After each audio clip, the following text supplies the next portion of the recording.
an Ontario Department of Lands and Forest Fire Suppression training film. The purpose of this film is to show the proper pump setups on forest fires and the organization of nozzle crews. The people who appear in this particular picture are not professional actors, but are staff members of the department and are competent members to do that particular type of work.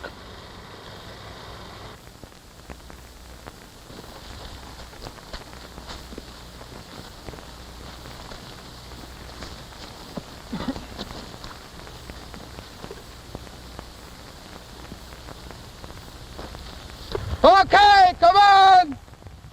After the selection of the water source has been made in the general area of the fire, the crew boss looks for a suitable place to set up the pump.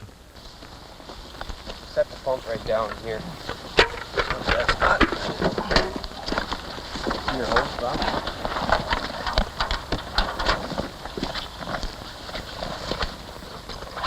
Okay, where you go?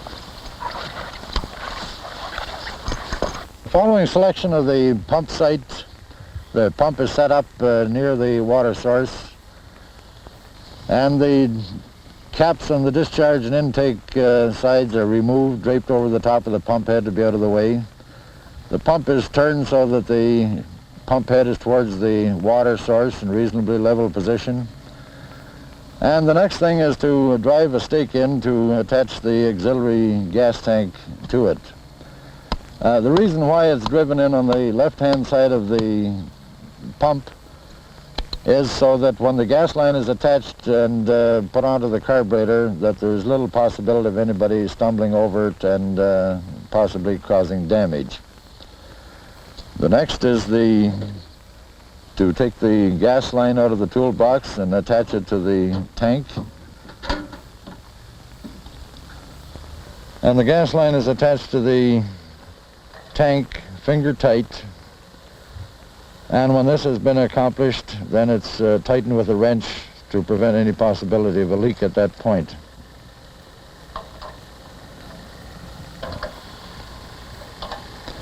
When this is sufficiently tightened, then the operator attaches the gas line to the carburetor with a snap-on coupling. The next step is pump priming, and the intake screen is checked to make sure that the spring in the check valve operates properly, and it's attached to the intake hose.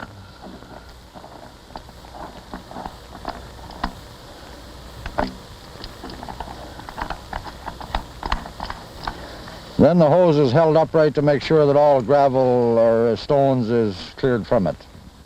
The next step in pump priming is to attach the float.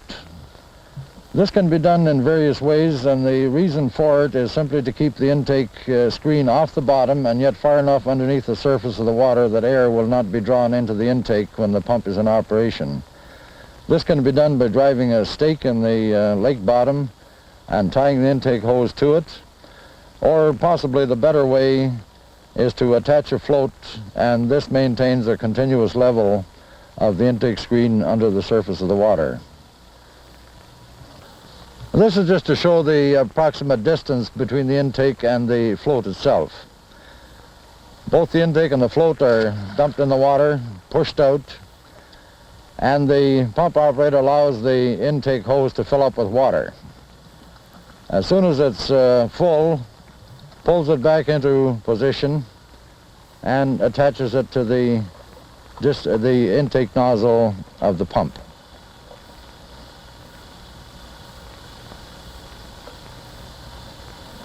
Now, this has to be an airtight seal as well as a water seal, so the intake has to be tightened on with a hose wrench.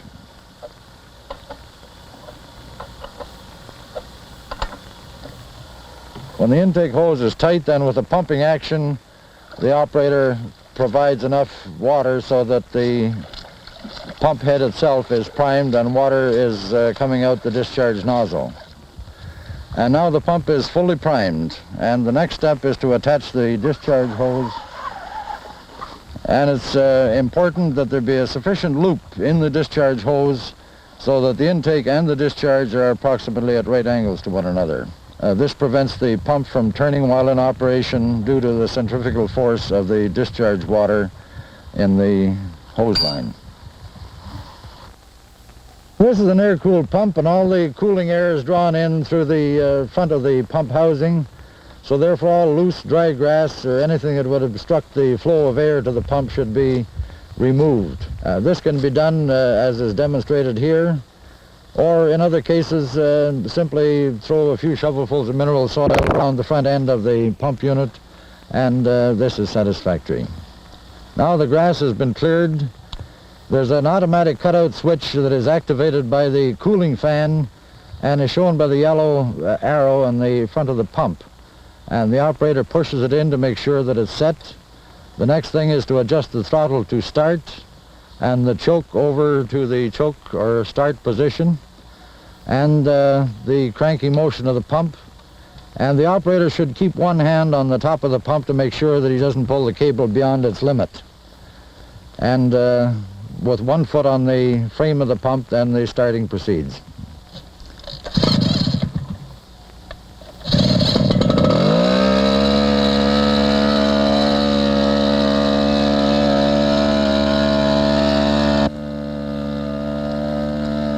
Now, two of the men will take a packboard of hose up to the simulated fire area, and the second man will pick up the Siamese and nozzles and a hose clamp and proceed to the area.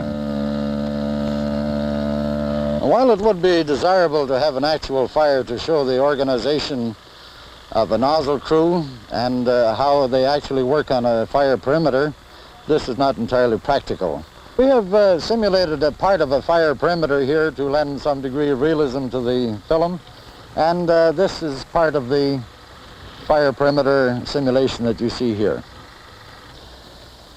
Now this chart represents a further simulation of what actually occurs on a fire.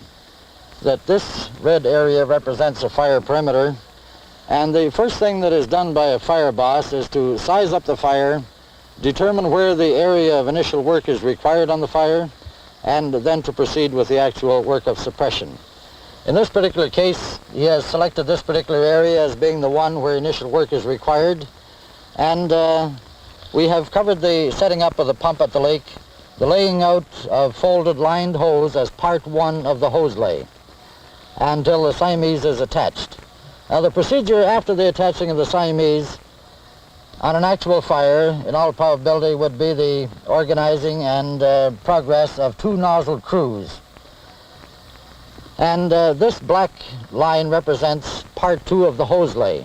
Now, unlined hose is used on this part simply because, although there's a higher friction loss in it, it will not burn even if it is within the fire area. The fire could cross it and it will not burn this kind of hose, whereas it would burn lined hose, which has less friction loss. In the work of the nozzle crews, which we will demonstrate later, it is important that these men understand what their relative positions are, and particularly the nozzlemen should know the basic principles of the application of water on a fire perimeter. Now, coupling of hose is a simple but important part of hose line work. That it's often thought that anyone can couple two lengths of hose together, and this may be true, but to do it right, the hose should be picked up correctly, and this is the way it should be held prior to coupling. These three fingers here, these two fingers free. And the couplings are adjusted, and each hand does a full turn on the hose until it's coupled, and it remains flat in its original position.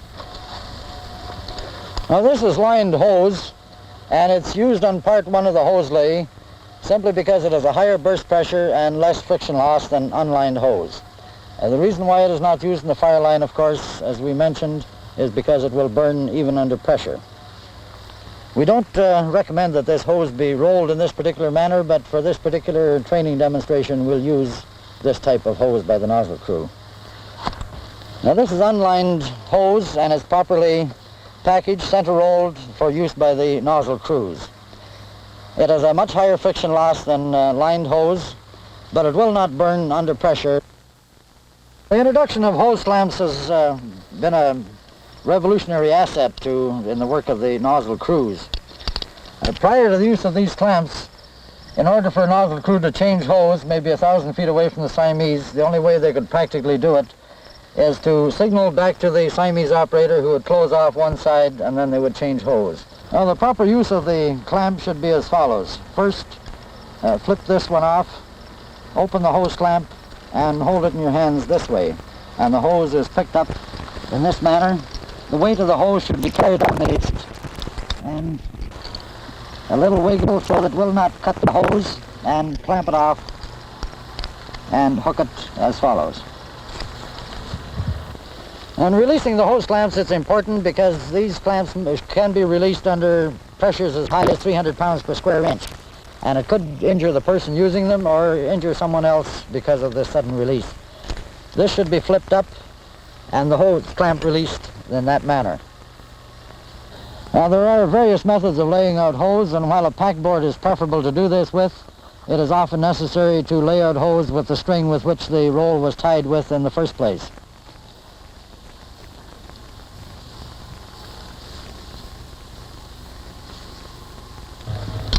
A necessary item of equipment, of course, in water application on fires is the barrel-type nozzle with interchangeable tips. The necessity for interchangeable tips is to have a variation in tip size. The fire boss may elect that this crew would use a small nozzle tip and this crew would use a larger one. This is the 1/4 inch, and to change them is simply a matter of reversing them, and you have the 3/8 inch nozzle tip. Now, this is a 4-man nozzle crew, and starting with number 4 on the right, who is the hose layer, and when an extra length of hose is required, he will lay it out.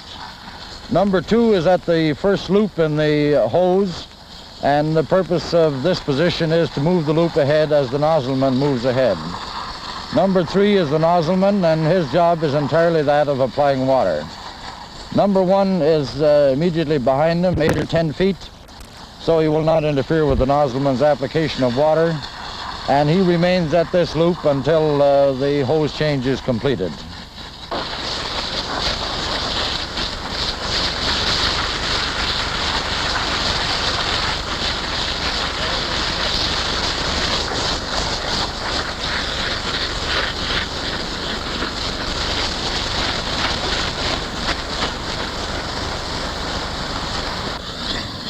Now, this is just at the end of the 100 feet of hose, and now the 4 nozzle crewmen are ready to change hose. The number 2 picks up the female coupling off the roll and is ready to hand it to number 1. Number 1, who has the hose clamps in his hand, now is ready to shut the water off at the direction of the nozzleman. Now, the number 2 gives the female coupling to number 1, who puts his foot on it to make the hose pay off the roll, and he is applying the clamps to clamp the water off as stated by the nozzleman. The water is shut off, the nozzleman removes the nozzle, and number 1 connects the 2 lengths of hose together. Now, the hose layer is laying out the hose, number 2 is following him, and when they come to the end, as the hose drops off, number 2 will pick up the strand that goes to the male coupling and starts pulling it ahead. Now, the number 2 is pulling the male coupling up to where the nozzleman requires it for the next shot. The nozzle is attached, and following this, the water would be turned on. The number 1 releases the hose clamp and finishes tightening up the couplings, takes the hose clamps and moves up in behind the nozzleman. The loop is developing now immediately behind the nozzleman. And this is the actual sequence and their relative positions in actual firefighting operations.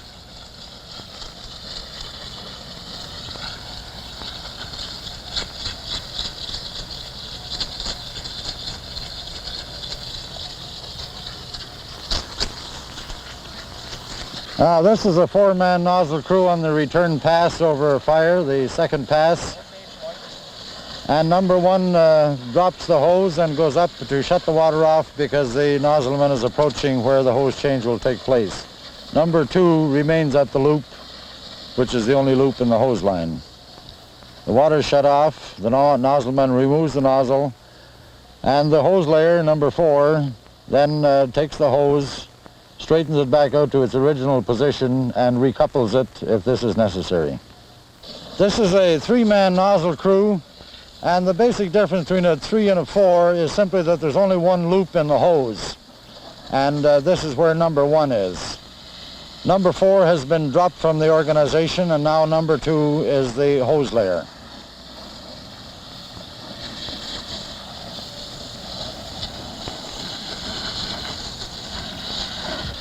Now this three-man nozzle crew is just in the process of changing hose. The number 1 puts his foot on the coupling and puts the hose clamps on and shuts the water off.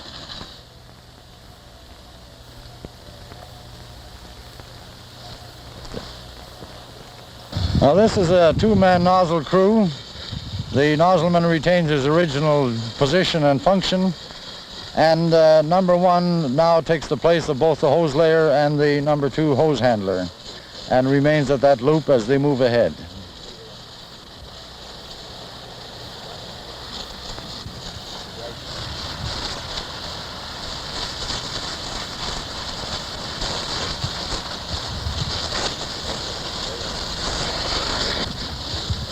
Now this is the two-man nozzle crew coming to the end of the hose. The number 1 clamps the water off.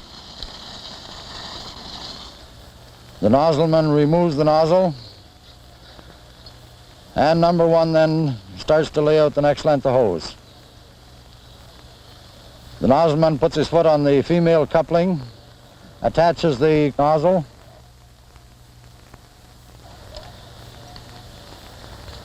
and couples the hose together. Now the nozzleman completes the coupling of the 2 lengths of hose. The nozzle has already been attached, and now in releasing the water, the nozzle is pulled up by the number 1 hose handler. Now the first step in making a melon to remove hose from a fire after it is over, the hose is doubled over 20 to 24 inches and then doubled 3 times to compensate for the difference between the hose and the coupling. Turned over a total of 3 times past the male coupling, and then the start of the melon.